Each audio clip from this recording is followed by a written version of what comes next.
Hi, Galina here again from Legacy Counseling. I know that everyone is really tired of hearing about COVID. So first of all, I apologize for talking about COVID again.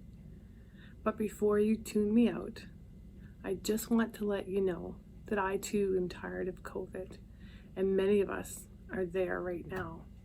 And it's normal to be tired of hearing about COVID. It's natural.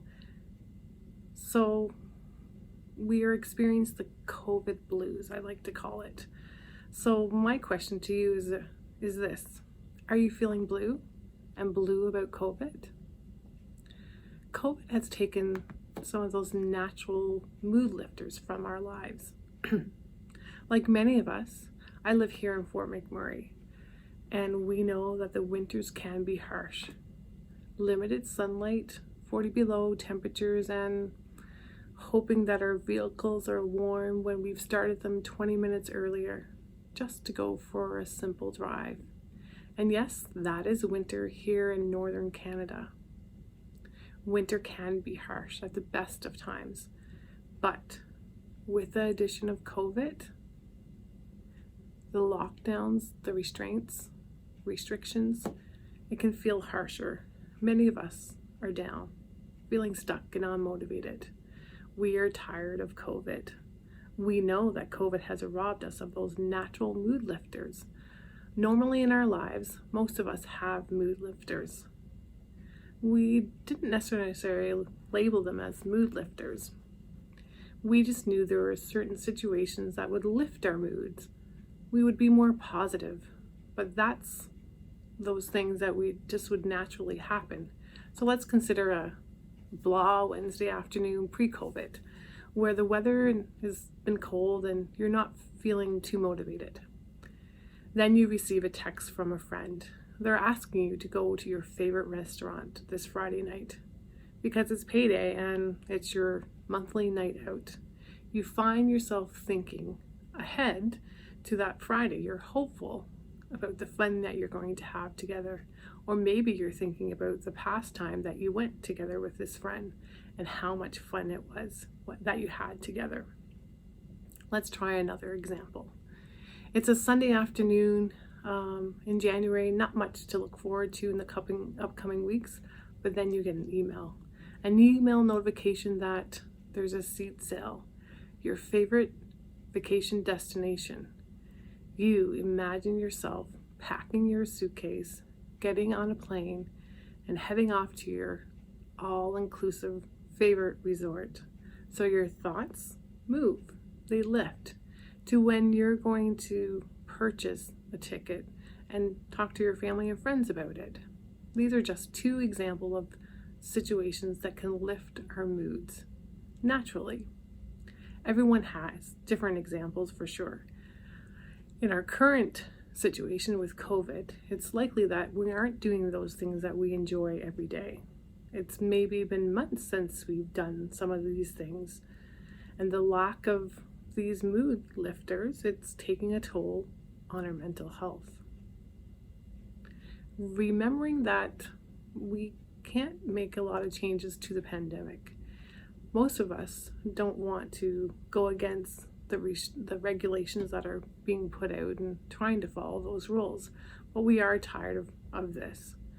But we can make some effort in lightening our own moods so that we can feel better. So here are some practical tips. First, practice some self-compassion. Imagine that you're sitting with a friend who's just lost some of those things that they really enjoy, that makes them happy and hopeful. Imagine that what you might say to them. Write those things down. You might say, "This is really tough for you right now. I'm proud of you how you're dealing with this." Or you might say, "Are you okay? I'm here for you. How can I help?" Now say these things out loud to yourself. Give yourself the compassion you would give a friend and see how it can lift your mood. Just utter those things out loud. Secondly, make some room for your feelings. It's okay to be angry. It's okay to be sad. It's totally natural to be irritated with these things that have been happening. In an attempt to be strong and capable, many of us are stuffing our feelings down because they're not convenient and they're certainly not pretty at times. But one year into this pandemic and all these stuffed emotions are starting to feel heavy. So let's lay them down for a while so that we don't have to carry them, so they don't feel so heavy. Sit with your feelings, journal about them, talk about them. You can even shake them out, dance them out, scream into a pillow. Make a practice of doing this so you're not stuffing those feelings down. You can feel lighter, your mood can improve. And thirdly, hold out for some hope. Hope seems limited. When it's hard to know when we're able to do these things again, those things that we love to do. But it's okay to remain hopeful. Hop online and perhaps search for a vacation destination that you will hope to travel to. Set up what that itinerary might be like. Check the weather at that destination. Stop to imagine yourself there.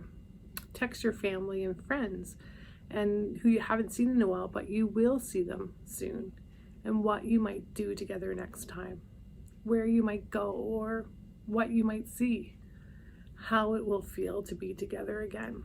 You can also set a goal for the future, something you might want to achieve. How many hiking trails can you visit this year? How many steps can you take this week? How about setting a fitness goal that will take some time to work towards? These are just a few tips, just 3 tips that may lift your mood. When we don't have those natural mood lifters, we have to put some effort into lifting our mood. So we just need to pay attention, and a shift may happen. Maybe we can prevent those blues from becoming depression or hopelessness. So please give it a try. Just remember that we are here at Legacy Counseling Center, and if you're feeling depression and the blueness sort of goes a little bit deeper, please reach out and talk to somebody. It can be beneficial to have some counseling. So please get in touch with us here at Legacy Counseling Center. Thank you for listening.